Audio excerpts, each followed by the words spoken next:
Hello, my friends. I hope everything goes fine there. This is my second time in this conference, and as you can see, this time my presentation is about self-directed adult learners and the paradox of choice. The slide here obviously shows that I would love to be there, especially because my oldest daughter lives now in New York City. But summer here in Finland is not too bad, so I can't complain, especially because when I was not able to travel to my daughter, she came back to Finland a couple of weeks ago. So the structure of my presentation is as follows. I will first state the problem that I'm trying to figure out in this presentation, and then I will lead you to the key concepts of this topic, which includes adult learners and motivation, freedom to choose, and especially the concept of paradox of choice. Then I will explain the findings of the small-scale empirical study I carried out here in Finland and some results that we found out from there, and then I will sum it up in the conclusions. So, first, I want to define the problem.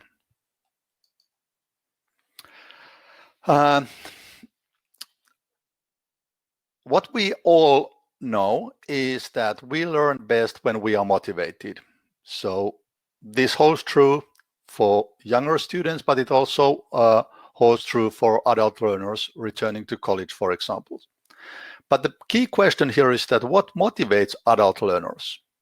Of course, there is no one single right answer here that we can say that something what motivates all adult learners. Because we all are luckily individual, we have our differences.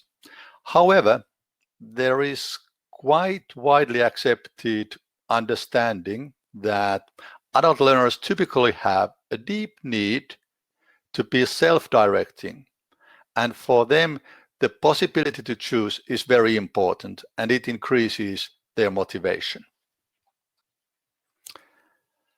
But then comes the but. The idea is that, is it always better if we have a large number of alternatives? For example, if I go to a local supermarket and I want to buy, let's say, for example, olive oil, I have dozens of alternatives. Does it make my life easier or not? That's the thing that we will take a little look at this time, but of course not paying attention to olive oils, but taking a look at this from the learning perspective.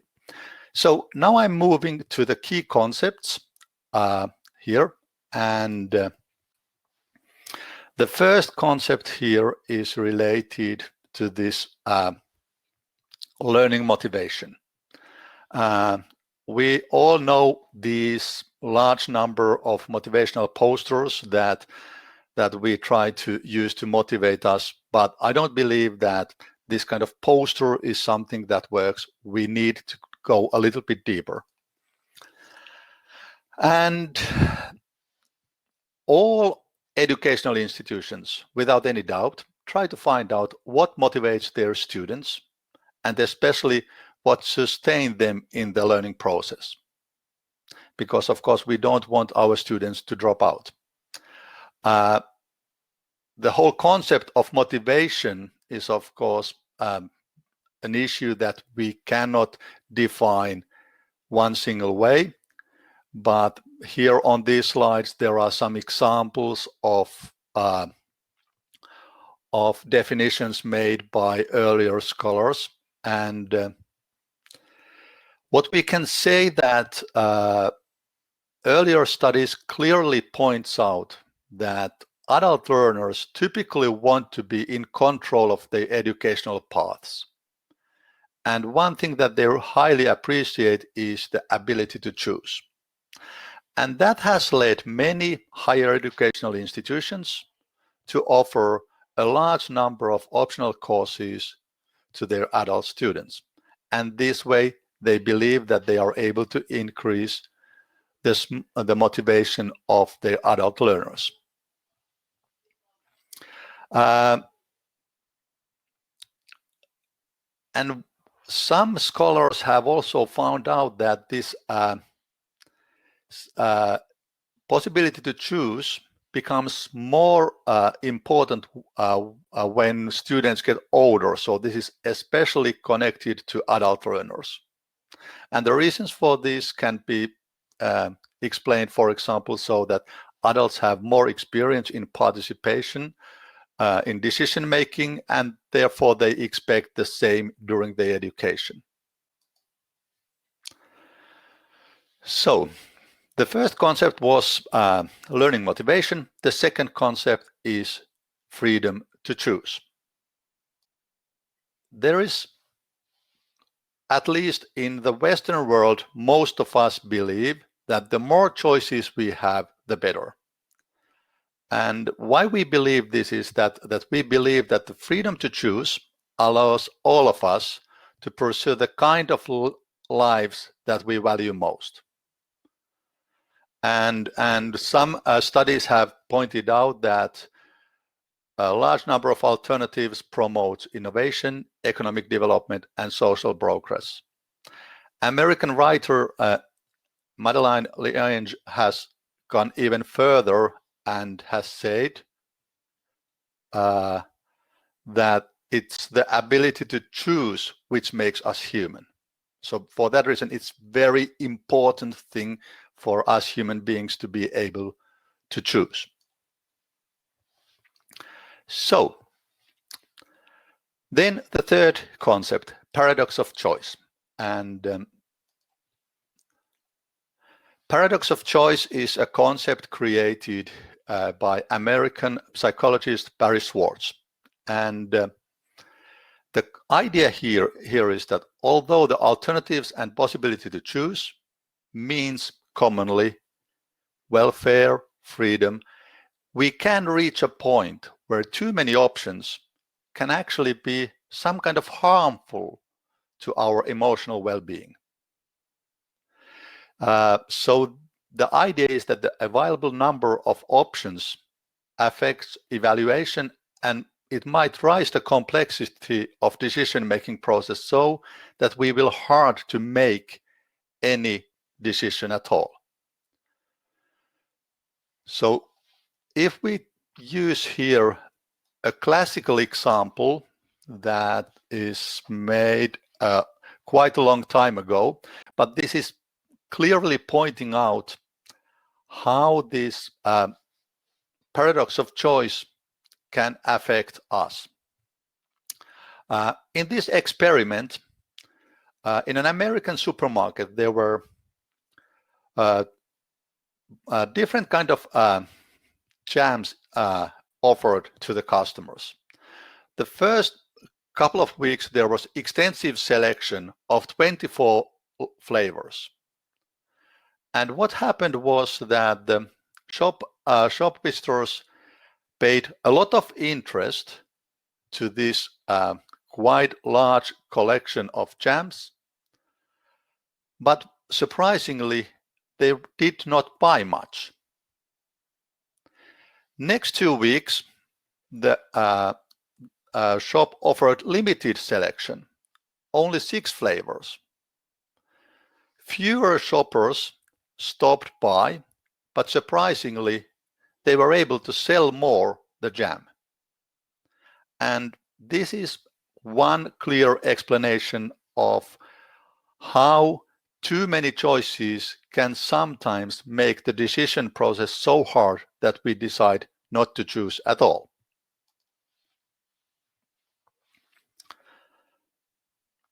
After going through very fast the basic concepts of the study, I will now go to this empirical study that we carried out here in Finland. And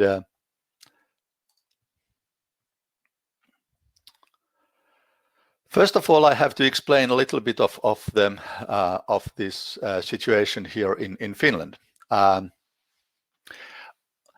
In Finland, in the Universities of Applied Sciences, students cannot join the master's studies if they have not at least 2 to 3 years of work experience after gaining the bachelor's degree in their own field.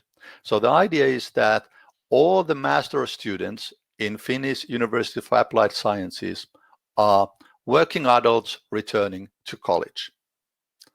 And typically they don't return to the college full-time, but they are part-time students, which means that they are still keep on working. And in Finland, all these postgraduate degree programs have both compulsory and optional courses. And in our university, the students have to enroll to each course separately. So they even have to enroll for the compulsory courses. So the idea is that they have to enroll, but they cannot choose which compulsory courses they do. But of course, for the optional ones, they can select the ones that they find serves them best, which they find most interesting, or which are like giving them the knowledge they are looking for. Currently, we think that in adult education, the freedom to choose increases students' motivation and promotes the progress of studies. In this study, I used this alternative research hypothesis, and I said that the possibility to choose study modules from a large number of alternatives to fulfill adult learners' personal needs does not increase their commitment to the studies or promote their study progress. So the idea is that even though they can select what they want, we are looking for, does that really mean that they are selecting the courses that they will complete?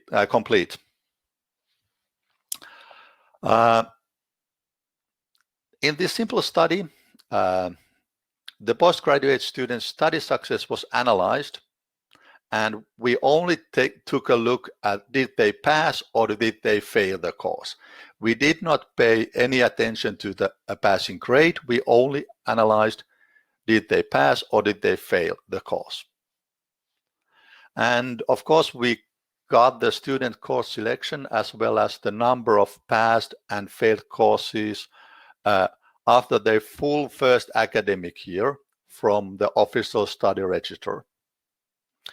So the sample size was 273 students who studied their postgraduate studies. And the idea here is that this was the total number of master students starting us in that autumn. And all of them had at least, like I said, 3 years of work experience after gaining their bachelor's degree. Some of them had 30 years of work experience. So they returned to the college with a little older age. So what kind of results did we find them? What are the outcomes of our study? Okay, during the first academic year, they passed 1,600 courses, and they had enrolled almost to 3,000 courses. And we calculated the passing ratios for compulsory courses and for optional courses. And to our surprise, if the student was able to freely select a course he or she studied, she was able to pass only every second courses. The passing ratio was a little bit below 50%. But compulsory courses, the passing ratio was 83%. And of course, the difference is so large that this is statistically significant difference. So these findings suggest that the ability to choose does not increase students' commitment to studies or promote their study progress. So even though you are able to choose what you study, it is more likely that you fail the course than if somebody else, I mean the university, has selected that in this degree program you must do this module. We also analyzed these results from the university's perspective. This is an important thing here in Finland, where the universities are not allowed to charge any tuition fees for students coming from any European Union country. So studying in the university in Finland is free of charge. We are funded by the government, and the funding is heavily based on the number of degrees attained at the university. Therefore, for the universities, it's very important that the students really graduate. So this kind of efficient flow of studies, timely graduation, and of course, efficient allocation of the resources is very important for us. For that reason, if the students are not able to pass the courses, it means we are not able to get enough degrees, and it will lead to economical challenges for us. I will go back to this slide. I will first point out something here, is that in Finland, salaries of the faculty members are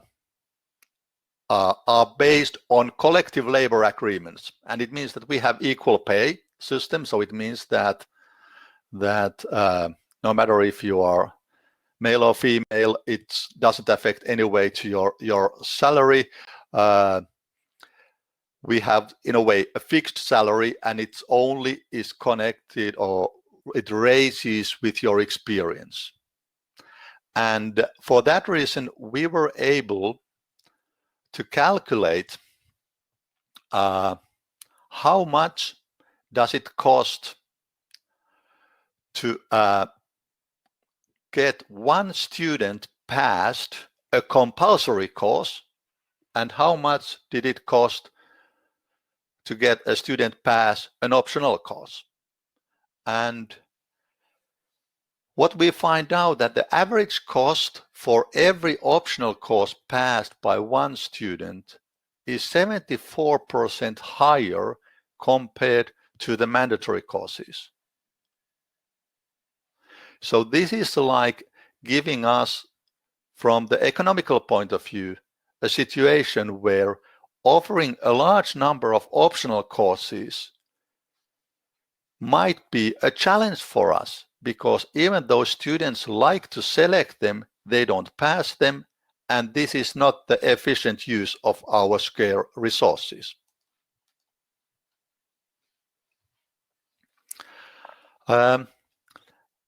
Then it's time to sum up the findings of the study before we are able to go to the questions that you possibly have. So, some conclusions. Like I pointed out, the statistically significant findings of our small-scale experiment suggest that in formal adult education, at least in Finland, I know that we should not try to generalize the findings from one country to another. There are a lot of different issues that affect here, but at least here in Finland, more options is not always better. In our university, freedom to choose optional modules from relatively large pool of alternatives did not promote adult learners' study progress. Even though we could consider that the adults know what they want to learn, and therefore it would be expected that if they are able to select the courses themselves, that would lead to other outcomes. So, like I pointed out, the graduate students were far more likely to pass the mandatory courses than the courses that they have really selected. And what is important to understand here is that we could consider that mandatory courses are somehow more important than optional courses, or that they have like different kind of that they could be larger courses or so. But in our university, all courses have equal importance because all of them are 5 credit point courses calculated according to European credit transfer system. That is the system that we use here in all European Union countries. And they also have an equal weight in the calculation of the grade point average. So for that reason, we cannot say that the mandatory courses are somehow more important for students than the optional courses. The findings of the study have also direct effect to the business of our university. And in our case, where our income is directly connected to some measurable output, like annual number of attained degrees, this issue have quite a lot of importance. And because I believe that all educational institutions must be very careful how they allocate their limited resources. That holds true also here in Finland. So we must be sure that we use our resources efficiently and effectively. So the question is, does it mean that we should actually consider about limiting the number of options that students have or not? There is no one single right answer to this. I don't want to say that we have found the answer, but anyway, the findings were a little bit surprising to us. And of course, we have to understand that the labor costs are only one of the many factors in the management of university. This kind of cost difference is something that actually cannot be totally forgotten. I want to sum up this thing finally with the idea that absolutely it is too early to reject the null hypothesis that the freedom of choice promotes adult learners' commitment and study progress in general. There are a couple of reasons here. First, people differ in their choice-making orientation, and we all have our own decision-making approaches. For that reason, I don't want to say that we can generalize the results to all adult learners. For example, it might be a totally different thing if the student have to pay a tuition fee. It might really have an effect here. Second thing that we must bear in mind is that this kind of self-directed learning take place both in formal and in informal context. Informal education has absolutely different motivational factors than formal learning, and studies on informal education have clearly pointed out the importance of choice to the learners. So that's all, folks. If you have any questions, I try to answer the best I can. All right, thank you so much. And we have questions coming in already. So Elizabeth asks in the chat, what about students who take the optional course along with their requirement? When students take the optional course with required courses, what was shown for a learning life balance? So for example, if there's something about like taking a combination of an art class with a required business class, so is that something that would help or hinder learner success? And was this related to your study? So they can read the question in the chat and get a feel for it. So it's kind of about life balance and kind of the connection, I think, between which optional courses they take and if that weighs in and if you're able to study that.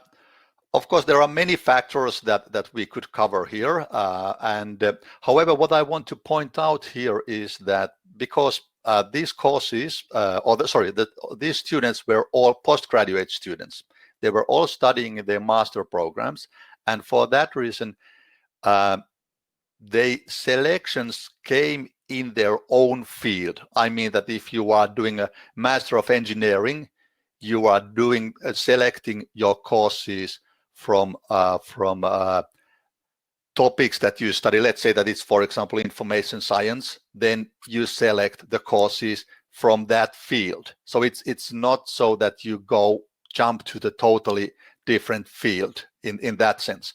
So what we a little bit find out was that, first of all, I want to emphasize that these studies, because the students are working at the same time, they are part-time students, all the courses were either fully online or they were using the blended learning method, meaning that there were limited number of face-to-face sessions at the campus, and most of the studying even in that case took place online.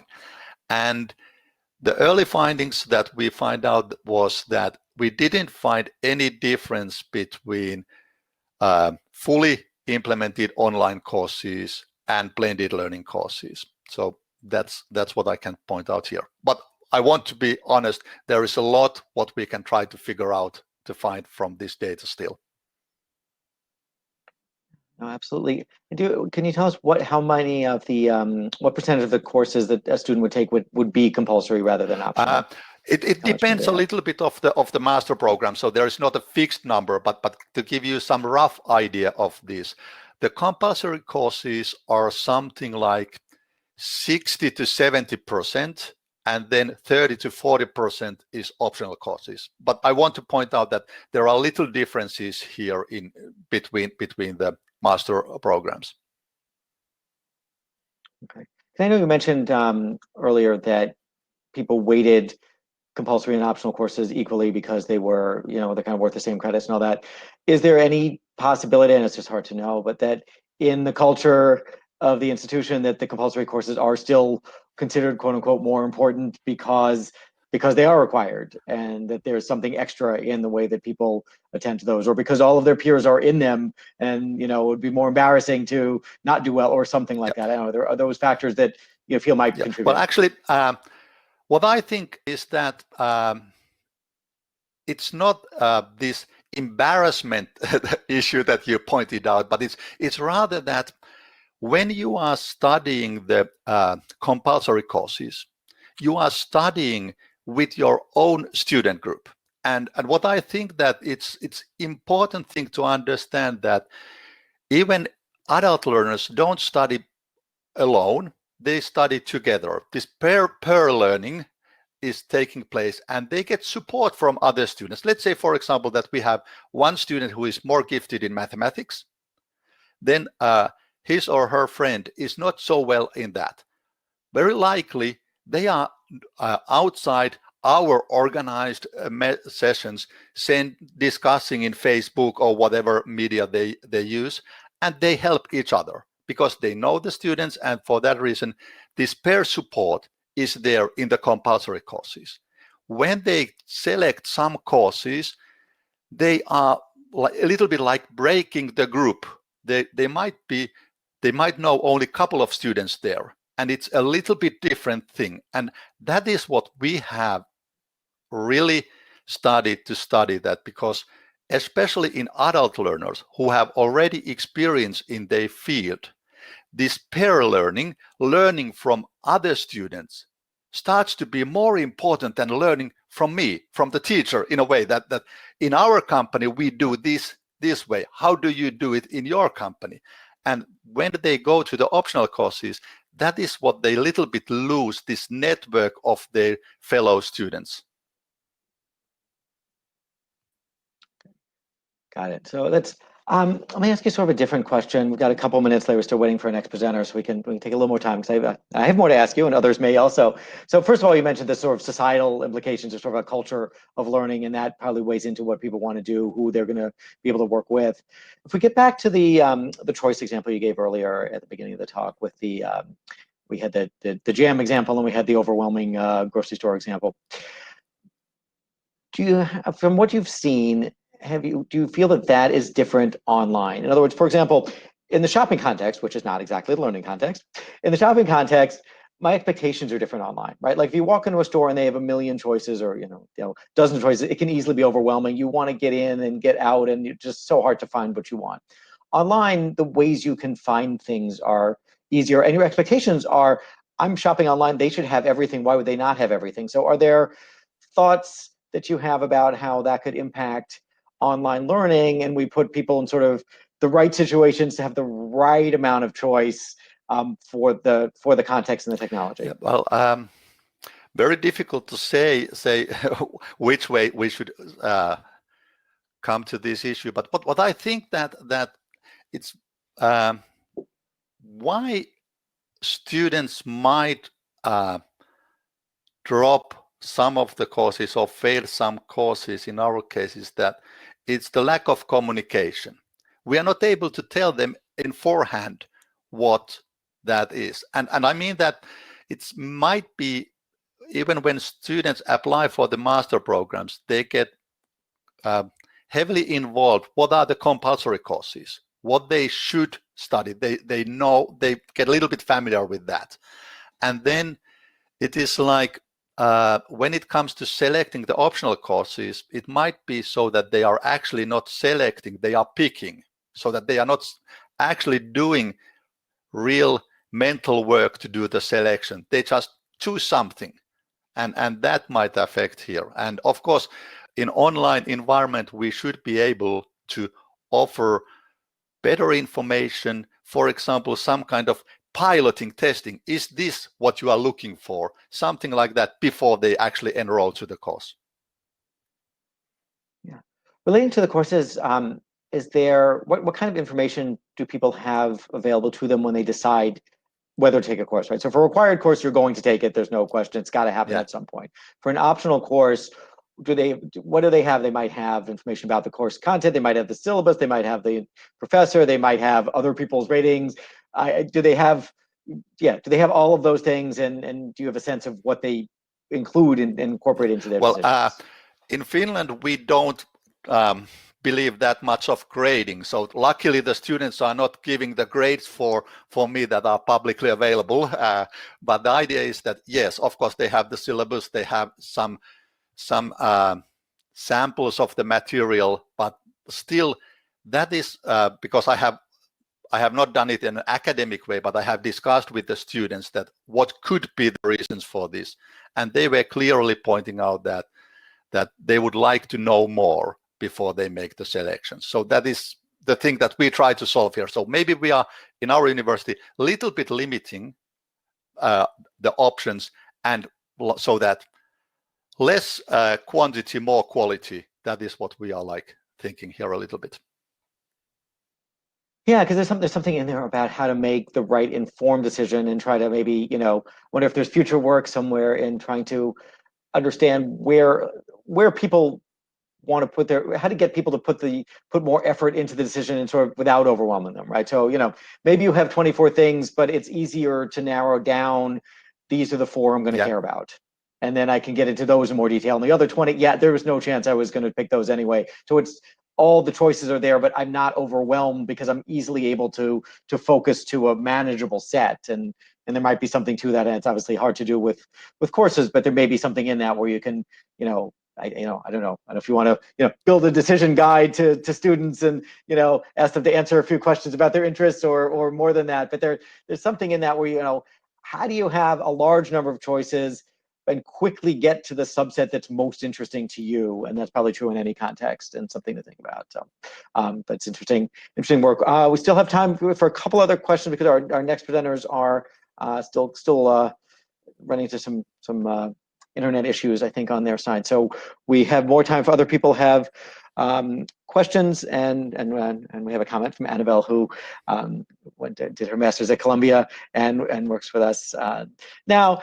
Mentions that Teachers College at Columbia uses a similar approach to what you were talking about. There are core courses, but then you have credits that you have to take from outside your department. So you have a set of electives that are optional, and there's some level of optional. I don't know how optional it is and how wide the limits are. And I think every university has some sort of set of limits. So, you can't take I would imagine if you're getting a master's in instructional technology, you can't take a course on Yeah, basketball. that's true. But Right? actually, there is one thing I would like to add here, that here in Finland, of course, we are so small country that we have to take this into consideration. But here in Finland, because we are funded by the government has actually created this kind of online platform where we are offering courses to students of other universities, so that the students can select not only courses from their own university, but also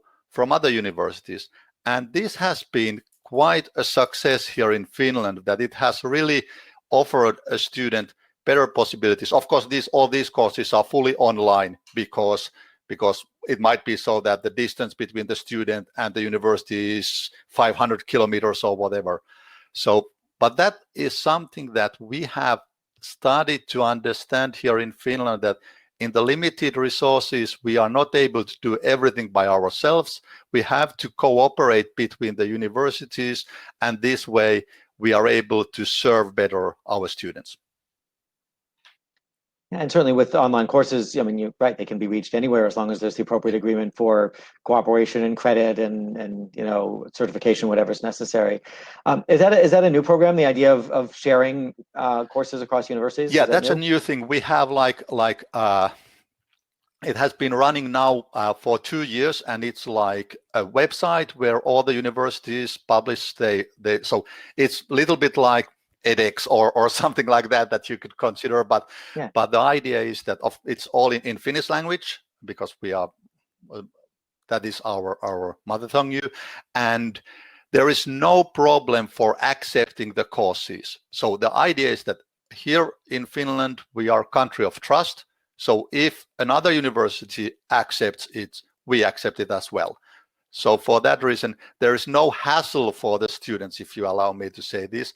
And even the credit points transfer automatically between the systems. So it is integrated so that there is no manual labor related to this kind of, so that let's say that our students do a course for organized by some other university, then the grades will come to his or her study register automatically. That's something that I think it makes it work well. Yeah. Do students know, or from the beginning when they're looking for courses, which ones are offered by your university versus another university? Yeah, in that place, yes, there is always mentioned the university that offers it and the professor who is like responsible for the course. Okay, so they still have all that information. Oh, okay, so, and it's new. It's good. One of the things, I mean, it seems like having more choice in that way is likely to be good, and again, helping people, particularly if there's a way to help people narrow it down a little bit. I wonder if there's also, if it's popular now, that some of that is because it's a new idea too. Like if you've been in the same university, you may love your university, but it just seems like a new and interesting idea, right? Like, oh, I can do this, and you may try one just because of that, and maybe we'll see over the next couple of years if you kind of reach a sort of a regular plateau of how many courses people take, because the grass is always greener, that's right? True, like, that's true. Well, why don't we have this? Well, I'm going there, and just because you can, so there's something to that.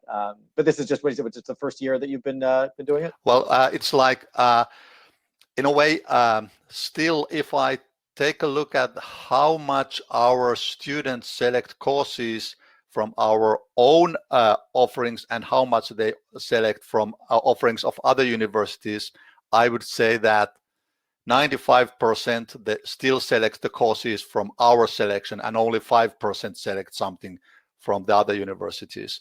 So it's like it's a possibility, but it's still a little bit limited usage. So it's not really affecting to the outcomes at this point yet. Interesting. All right. Well, good. We have any other questions before we wrap up? And it's an interesting thing that you're dealing with, and the freedom of choice idea is always just an interesting concept, and feels like there's a lot to do both in terms of not just selecting a course, but within the courses that we design and the kinds of techniques that we use online, looking at where people have, on one hand, there's kind of I want to say it's a myth because it's not false, but it sometimes feels that there's an overstatement that, well, learners need to choose everything. And, learners need to choose a lot of things, right? Like certainly I don't support the top-down model of education that we've had for so long, where you sit in a class and get told what to do. On the other hand, there is a value to expertise. And when you're learning something, you are looking at the experts to help you understand what they know. You're new at this. You may not know what to choose. Sometimes, you'd be making, what we consider a blind choice. You don't know what choice you're making. How would you have enough information to make that decision if you're a new student? So there's a balance there in terms of wanting people at all levels, from course design to, to course, choosing what courses you want, to have enough information to make the right decision, but also to have the expertise to lean on to help you make those choices. And it all kind of, I think, plays together as we look to reimagine, re-envision what education could be like. All of this seems to go together. I have a suspicion that students come in a little bit more goal-oriented than maybe they always, maybe they did in earlier years. It feels like, people come in with more of a sense often of what they wanted to do. And no, but undergraduate students, for example, may still think that and find that they stumble on something that's, I thought I wanted to be in this field, but no, I had no idea, right? You're still learning a lot about what's out there at those ages. So it feels like we also don't want to lose, the ability to help expose people to new things and encourage them to try new things and get some direction from people who've been there before, which is of tremendous value. And what I think is that at least my experience is that our master's students, they have multiple roles. They have roles in their families. I mean, they can be fathers or mothers. They have role at their workplace, and they have their role in student.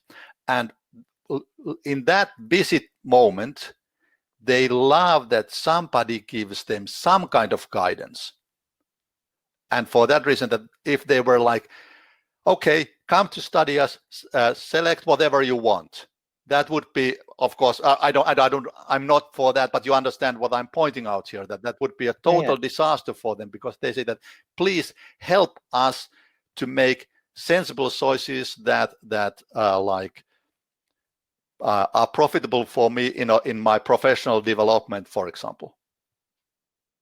Right, that's right. I mean, you want the freedom of choice, but it's not. You don't want it to be a blind choice. You want there to be advice. So you want to be able to decide what to do. And maybe you can, look, you can decide. You have an advisor. Your advisor says this is best for your career, and you say, "Too bad. I don't think you're right. I'm forging my own path." Or you may think that, but I don't find it interesting, so I'll take my chances anyway and choose something else. And those are all absolutely reasonable. You are your own decision maker. You can choose, but you want to make sure that you have that information and that you have it in a way that helps you make the right decisions. It's presented in a way that makes the right decisions, so that you can weigh the risks and rewards and the opportunities and the missed opportunities and the costs for yourself, and know what you're getting into, and and what you're choosing not to. And sometimes, yes, when you're new at something, you might choose to listen to someone who said, hey, I went through the same decision, I always regretted it, here's where I got, or I made this decision, I thought it was the best thing I ever did. This course doesn't sound like it's going to be so valuable, but when you get into it, trust me, you'll know, and you might take that seriously. And a lot of things to go. Well, thank you so much. I think we are ready to move on to Sigrid for the next presenter. So she's just connected. So thanks so much, Matti. Thanks for taking the time to stay over, talking with me, and hope to see you in the chat, and again back next year. See you. Bye.